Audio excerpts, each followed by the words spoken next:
मैं अयोध्या नरेश दशरथ पुत्र एवं प्रभु श्री राम का अनुज लक्ष्मण महापंडित महाज्ञानी रावण को गुरु रूप में सादर प्रणाम करता हूं। आयुष्मान भव लक्ष्मण। कहो, अपने जीवन की इस अंतिम बेला में मैं तुम्हारे किस हित की पूर्ति कर सकता हूं? हे महामना, नीति, धर्म, राजनीति एवं समस्त वेद शास्त्रों के ज्ञाता, आप अपने ज्ञान और अनुभवों की दीक्षा से लक्ष्मण के जीवन का मार्ग प्रशस्त करने की कृपा करें। मैं देख रहा हूं लक्ष्मण कि तुम एक योग्य शिष्य की पात्रता लेकर उपस्थित हुए। अस्तु, मैं अपने जीवन के कुछ अनुभव तुमसे अवश्य साझा करूंगा। हे सुमित्रा नंदन, अहंकार चाहे सत्ता का हो या सौंदर्य का, शक्ति का हो या भक्ति का, धन का हो या धर्म का, वो बड़े से बड़े विश्व विजेता को नष्ट कर देता है। इसका प्रत्यक्ष उदाहरण ये त्रिलोक विजेता, विद्या विशारद, महापंडित रावण है। अहंकार में तीनों गए, कुल, गौरव और वंश। ना मानो तो देख लो इस रावण का अंत। लक्ष्मण, रावण को अपने ज्ञान का अहंकार था और तुम्हारे भाई राम को अहंकार का ज्ञान था। लक्ष्मण, जीवन में सफल होने के लिए शत्रु दृष्टि और मित्र दृष्टि का भेद आना अनिवार्य है।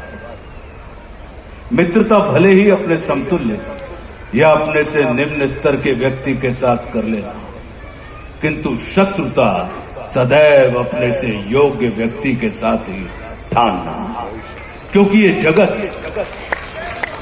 हमारे व्यक्तित्व का आकलन हमारे मित्रों को देखकर नहीं, हमारे शत्रुओं को देखकर लगाता है। जितना बड़ा और गरिमापूर्ण हमारा शत्रु होता है, उतने ही बड़े और गरिमापूर्ण की ख्याति को हम प्राप्त होते हैं। देखो ना, इस जगत ने जो कुछ राम से जुड़कर प्राप्त नहीं किया, उसे रावण ने राम से लड़कर प्राप्त कर लिया। लक्ष्मण, वे हमारे शत्रु ही होते हैं जो हमारे अंदर सुप्त पड़ी हुई ऊर्जा को जागृत करने का कार्य करते हैं। हमारा शत्रु ही होता है जो हमें असुरक्षा से निकालकर सुरक्षा में जाने की प्रेरणा देता है। वो हमारा शत्रु ही होता है जो हमें अपने सीमित वृत्त से निकालकर अपने वृत्त को असीमित करने की प्रेरणा देता है। इसलिए शत्रु तिरस्कार का नहीं, नमस्कार का पात्र होता है। कभी अपने शत्रु को नमस्कार करके देखना, वो तुम्हारा परिष्कार कर देगा। लक्ष्मण,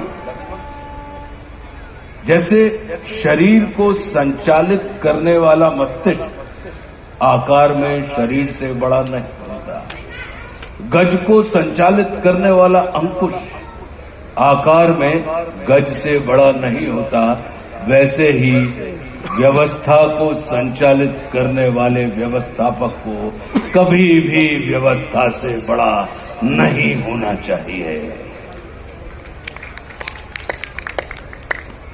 ये सारा नीति ज्ञान तुम्हारे भाई श्री राम तुम्हें स्वयं दे सकते थे, किंतु उन्होंने तुम्हें मेरे पास भेजा।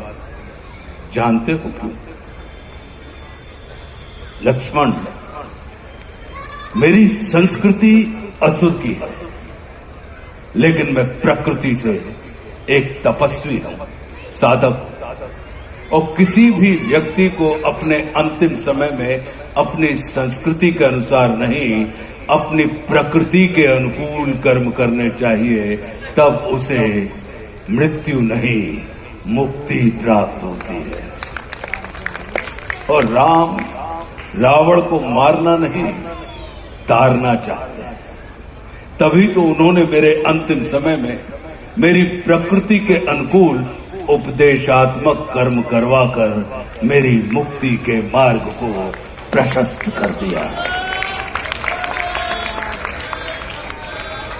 आने वाले समय में ये जगत कहेगा कि त्रिलोक विजेता, विद्या विशारद, महापंडित रावण की पराजय का एकमात्र कारण है कि उसके पास लक्ष्मण जैसा भाई नहीं था।